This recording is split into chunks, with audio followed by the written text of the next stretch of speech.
"But, grandmother, what big eyes you have," she said. "The better to see you with, my dear." "But, grandmother, what large hands you have. The better to hug you with." "Oh, but, grandmother, what a terrible big mouth you have. The better to eat you with." And scarcely had the wolf said this, than with one bound he was out of bed and swallowed up Little Red Riding Hood. When the wolf had appeased his appetite, he lay down again in the bed, fell asleep and began to snore very loud. The huntsman was just passing the house, and thought to himself, "How the old woman is snoring! I must just see if she wants anything." So he went into the room, and when he came to the bed, he saw that the wolf was lying in it. "Do I find you here, you old sinner?" said he. "I have long sought you."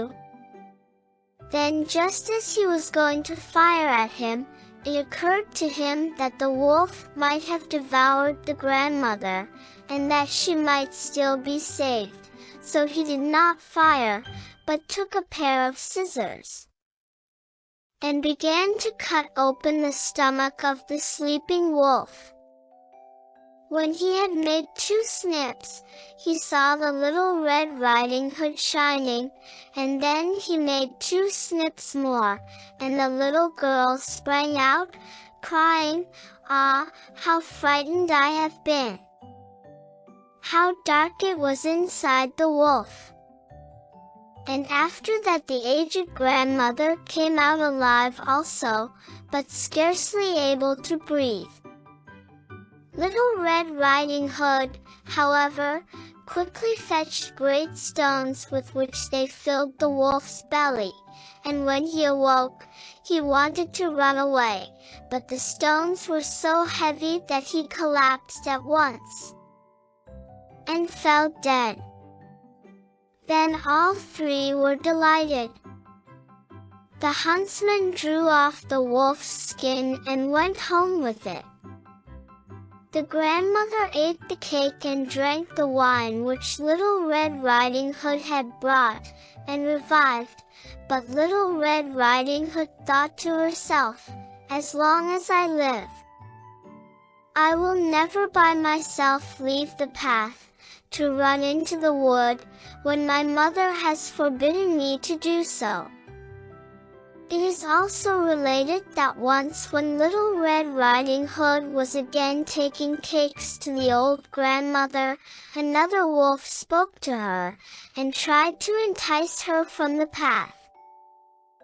Little Red Riding Hood, however, was on her guard, and went straight forward on her way, and told her grandmother that she had met the wolf, and that he had said good morning to her, but with such a wicked look in his eyes, that if they had not been on the public road she was certain he would have eaten her up.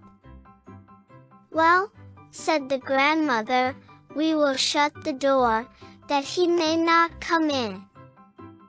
Soon afterwards the wolf knocked, and cried, "Open the door, grandmother, I am Little Red Riding Hood, and am bringing you some cakes."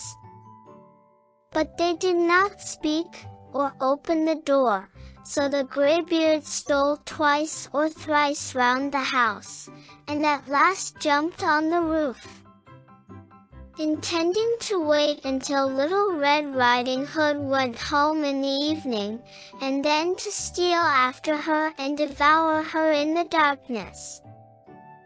But the grandmother saw what was in his thoughts.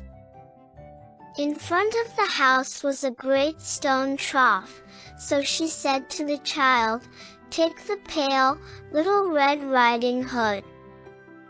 I made some sausages yesterday, so carry the water in which I boiled them to the trough." Little Red Riding Hood carried until the great trough was quite full. Then the smell of the sausages reached the wolf, and he sniffed and peeped down, and at last stretched out his neck so far that he could no longer keep his footing and began to slip, and slipped down from the roof straight into the great trough, and was drowned. But Little Red Riding Hood went joyously home, and no one ever did anything to harm her again.